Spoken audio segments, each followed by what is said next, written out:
भाग तिसरा.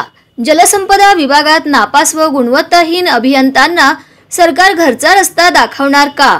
2016 मध्ये नियुक्त झालेल्या सहाय्यक कार्यकारी अभियंत्यांना 200 पैकी केवळ 10 ते 40 असे अत्यंत कमी गुण असल्याचे निदर्शनास आले. त्यामुळे या अभियंत्यांना गुणवंत म्हणता येणार नाही. हे उमेदवार केवळ एकाच वेळी जादा पदांची भरती निघाल्याने निवडले गेले आहेत.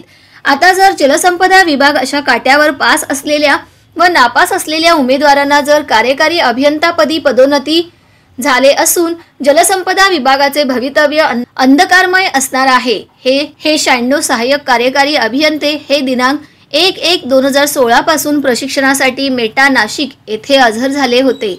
त्यांच्या नियुक्तीनंतर काही पत्रकार बांधवांनी सदर भरती बोगस असल्याचे देवेंद्र फडणवीस यांच्या निदर्शनास आणले होते. परंतु देवेंद्र फडणवीस यांनी काहीही चौकशी केली नाही.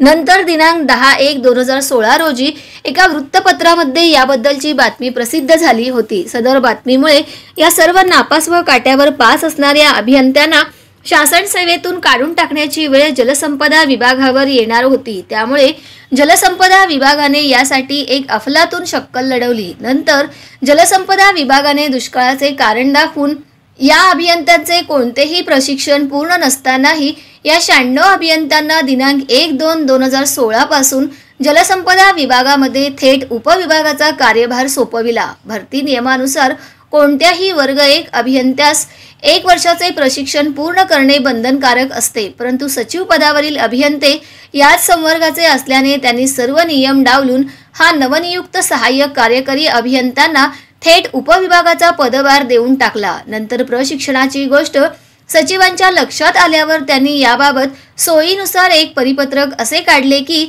या अभियंत्यांनी थेट उपविभागाचे कामकाज पाहिले असल्यामुळे त्यांना क्षेत्रीय प्रशिक्षणातून सूट दिली जात आहे. याचा अर्थ असा की स्वतःचा गुरु स्वतः होणे. सेवेत आल्यानंतर विभागाची व्यावसायिक परीक्षा उत्तीर्ण होणे बंधनकारक असते. परंतु प्रथम प्रयत्नात या 96 मधील बरेच अभियंते नापास झाले होते आणि हे होणारच होते कारण हे गुणवत्ताहीनच होते.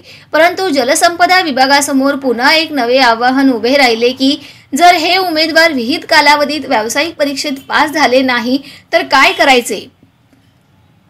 परंतु यातूनही जलसंपदा विभागाने एक शक्कल लढवली. ती म्हणजे जलसंपदा विभागाने मेटा नाशिकच्या संकेतस्थळावर जिथे व्यावसायिक परीक्षेचा अभ्यासक्रम दर्शविला जातो त्या ठिकाणी जलसंपदा विभागाने थेट प्रश्न उत्तरांचा एक मोठा संच पुस्तक PDF स्वरूपात टाकण्यात आले. नंतर सर्व नापास विद्यार्थ्यांना असे सांगितले की केवळ या संचाचा अभ्यास करा, या बाहेरचे काहीही येणार नाही. व अशा प्रकारे कॉफी पद्धतीने या गुणवत्ताहीन सहाय्यक कार्यकारी अभियंत्यांना व्यावसायिक परीक्षा पास होण्यासाठी जलसंपदा विभागाने मदतच केल्याचे दिसते. आता जलसंपदा विभागाने या काट्यावर पास असलेल्या व नापास अभियंत्यांना कार्यकारी अभियंतापदी पदोन्नती देण्याची पूर्वतयारी पूर्ण केली आहे. दिनांक 1/1/2020 रोजी या सर्व अभियंत्यांचे पदोन्नतीचे आदेश केले. त्यामुळे जलसंपदा विभागातील हा पदोन्नतीमधील सर्वात मोठा भ्रष्टाचार असेल असेच म्हणावे लागेल. कारण असे समजते की प्रत्येक अभियंत्यांनी अंदाजे 10 लाख रुपये मंत्रालयातील अधिकाऱ्यांना दिल्याचे कळते. त्यामुळे हा भ्रष्टाचार अंदाजे 9 ते 10 कोटी रुपयांचा असणार आहे व ही सर्व कार्यवाही भाजप सरकारच्या कार्यकाळात झाली असे सूत्रांनी कळवले आहे.